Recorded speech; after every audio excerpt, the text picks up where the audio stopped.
Hey everybody, welcome back to another episode of Wednesday's Weapons, where we sharpen your chess openings one move at a time, one line at a time, and we'll tie them back to our 10 opening fundamentals.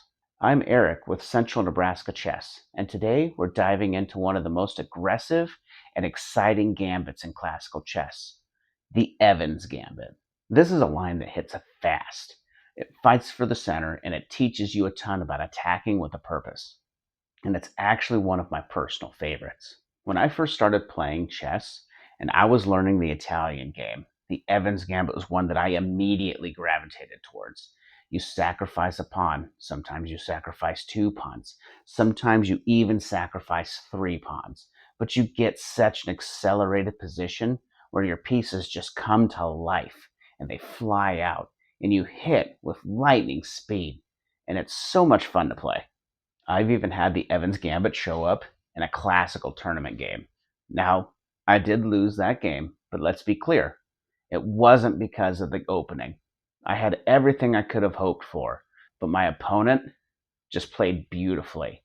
They defended as well as anybody possibly could. I had everything I could have hoped for out of the position. My opponent just defended exceptionally well, and that's a part of chess. But the Evans gave me everything and every chance to fight.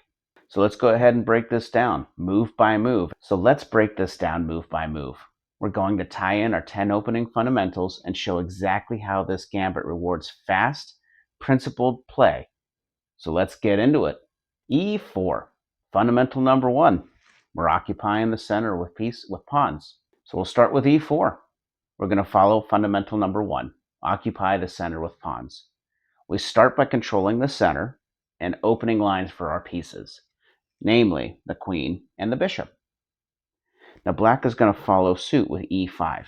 They're also going to occupy the center with pawn, which is rule 1. And it's also a classical response, solid response. It also opens up lines for their pieces. So now we want to develop our knight with a threat. So we're influencing the center with pieces, we're developing with a threat, and we're developing our pieces. We're already attacking the E5 pawn, and we're also influencing the D5 square. Knight F3. So we're already going to start influencing the center.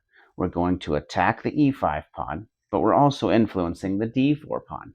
So now that the E5 pawn is under attack, black is going to follow suit with knight C3.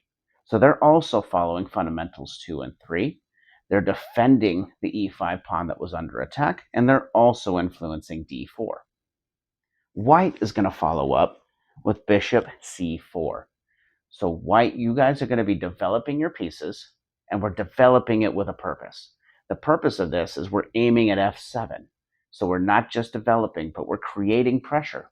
So if you remember from last week's video, bishop C5 brings us into the Giuoco piano. It's calm on the surface, but sharp under the hood. Now, last week when we were playing, we went with C3 to prepare D4. But this is where we're going to drop a bombshell on that. We want to accelerate our development by gambiting a pawn. And so we're going to hit with the Evans Gambit, which is B4. So we're going to be negating developing with a purpose for now. We're breaking that rule, and we're also breaking rule number 7, which is don't push too many pawns, but it is intentional. We're gambiting this pawn so that we can accelerate our development by forcing black to do something. Now, we're going to go over the accelerated line this week. So with bishop takes b4. So black is going to break rule number 8, which is developing with a purpose and developing your pieces. They grab the material, but they're not developing one of their pieces. But unfortunately for them, this was a forced thing.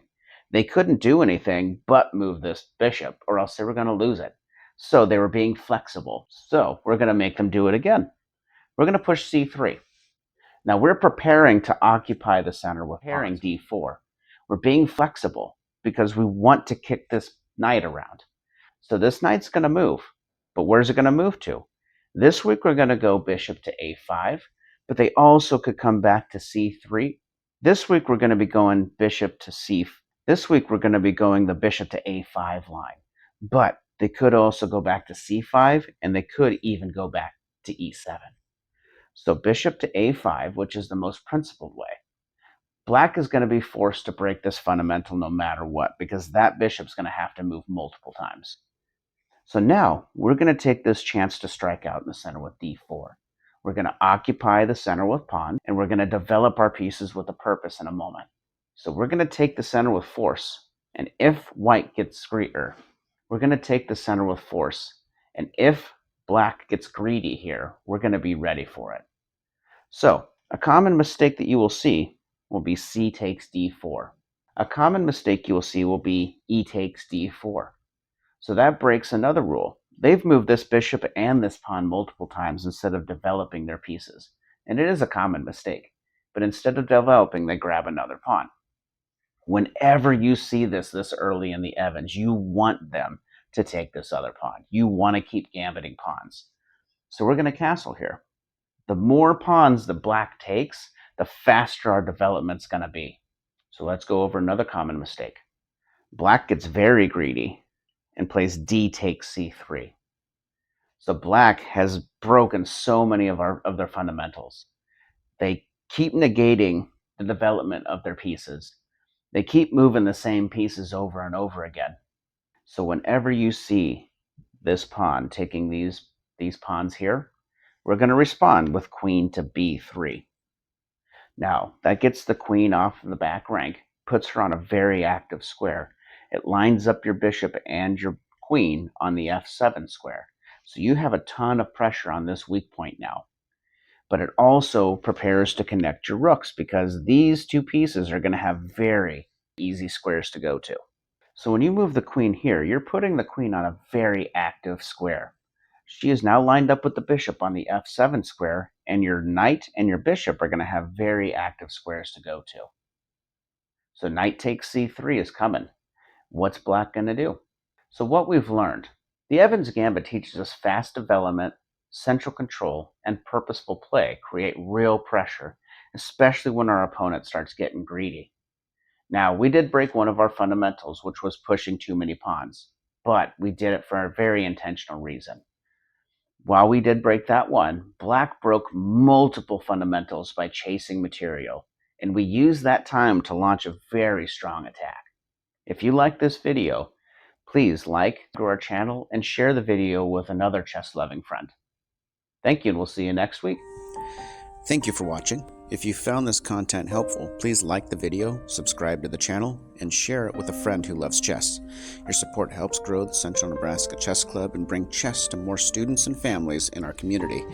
If you'd like to support us, you can make a donation through our Kearney Area Community Foundation Fund. The link is in the description. Every share, like, and donation helps build a stronger chess community. Thank you.